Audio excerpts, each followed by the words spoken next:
Hey beautiful people, bienvenue sur ma chaîne Jazzy Jazz. Aujourd'hui, on est la deuxième journée.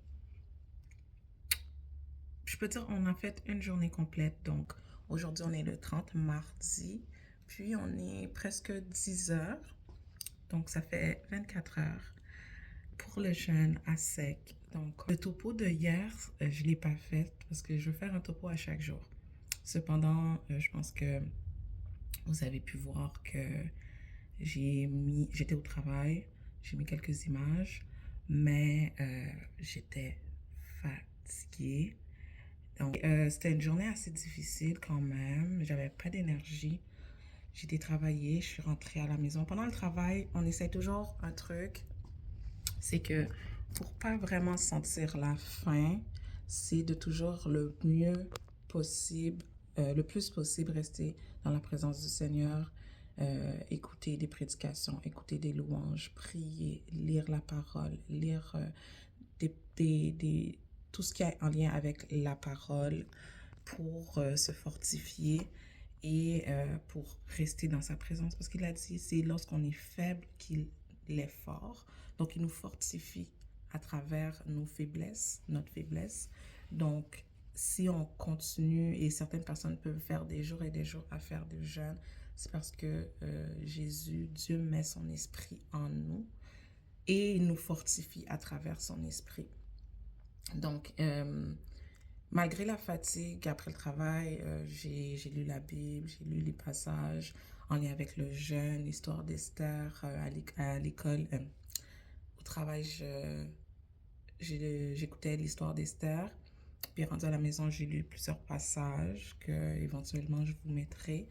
Je me suis fait un plan de 3 jours, à savoir qu'est-ce que je vais lire, etc. Puis j'ai écouté aussi des études bibliques. J'ai prié, c'est sûr. Et je me suis fait aussi une liste de choses que je veux garder, que je veux laisser garder en 2025, que je ne veux pas amener avec moi en 2026, que ce soit des personnes, que ce soit des choses, que ce soit des événements, que ce soit des situations, que ce soit des émotions, que ce soit des habitudes. Bref, j'ai fait une liste de tout ce que je veux garder en 2025, tout ce que je brise, tous les liens du passé, tout ce qui n'est pas bon pour moi, tout ce qui ne m'est pas utile pour mon cheminement avec le Seigneur. J'ai fait cette liste, j'ai fait une prière là-dessus, j'ai déchiré et j'ai jeté. Vraiment une symbolique, un acte symbolique pour montrer que on veut vraiment être on veut vraiment être sérieux et que je veux vraiment que ce soit concret, les choses que je veux laisser dans le passé, les liens que je veux briser et que je ne veux pas amener avec moi en 2026. Donc, ça a été ma journée de hier. C'était fin, c'était pas si... Je suis pas une personne vraiment qui combat avec la faim, mais plus avec de boire.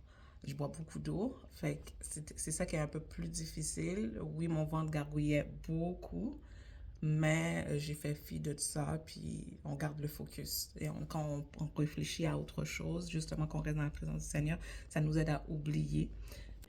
Donc, j'ai bien dormi, je me suis réveillée à 7h30. So far, la première journée, le premier 24 heures, était difficile, mais pas impossible. Et encore une fois, le truc ultime, c'est de rester le plus possible dans la présence du Seigneur, à demander à son Saint-Esprit qui vient en vous de vous fortifier quand vous êtes faible, de vous fortifier quand vous pensez que vous ne pouvez plus tenir, de vous fortifier quand vous pensez trop à manger, de vous fortifier quand vous pensez à autre chose qui vous distrait de votre but ultime. Parce que le fait de ne pas manger, c'est pas ça qui va faire en sorte que les choses changent autour de nous, mais c'est un acte de foi, une action de grâce que vous montrez à Dieu pour le faire voir que vous êtes vraiment sérieux dans le pourquoi vous faites ce jeûne. Donc, c'est quand on fait un jeûne, c'est pour une raison en particulier ou pour plusieurs délivrances, pour plusieurs choses.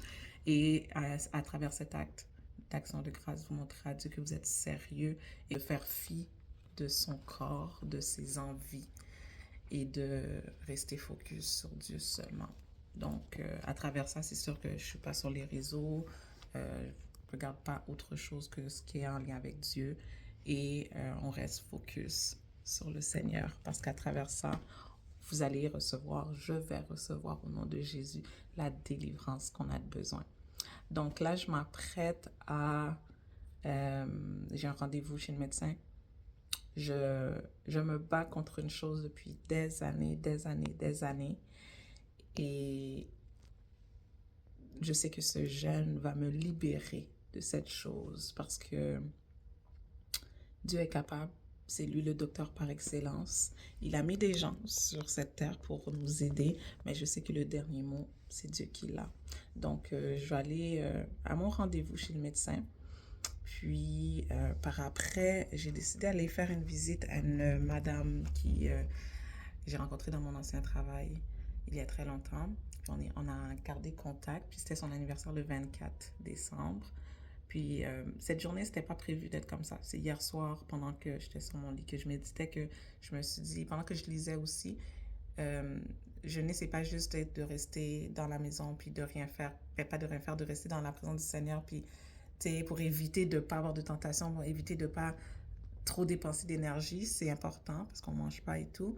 Mais à travers un passage, j'ai pu comprendre aussi, c'est de faire des bonnes actions, d'aider les plus démunis, de visiter les malades, etc. Tu sais, faire les bonnes actions pendant qu'on est dans nous-mêmes dans une souffrance, si on peut dire, et de ne pas le démontrer non plus, mais de vivre comme si de rien n'était, puis de partager un moment avec une personne.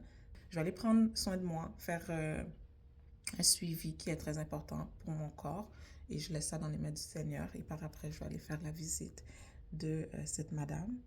Puis, je vous reviens demain matin avec le topo de comment je me suis sentie aujourd'hui et comment je me sens pour le 31, parce que 31, le premier à 6 heures du matin, ça va être la fin de mon jeûne. Puis le 31, on va célébrer la nouvelle année à l'église, dans la présence du Seigneur. Fait que j'ai super hâte, parce que ça va être la fin presque du jeûne et aussi parce que jeûner puis en même temps rentrer dans une nouvelle ère, dans une nouvelle année et d'être dans la présence du Seigneur par-dessus tout, c'est the best thing ever, ever, ever. So, je vous revois demain si Dieu veut, le 31 décembre. Bye!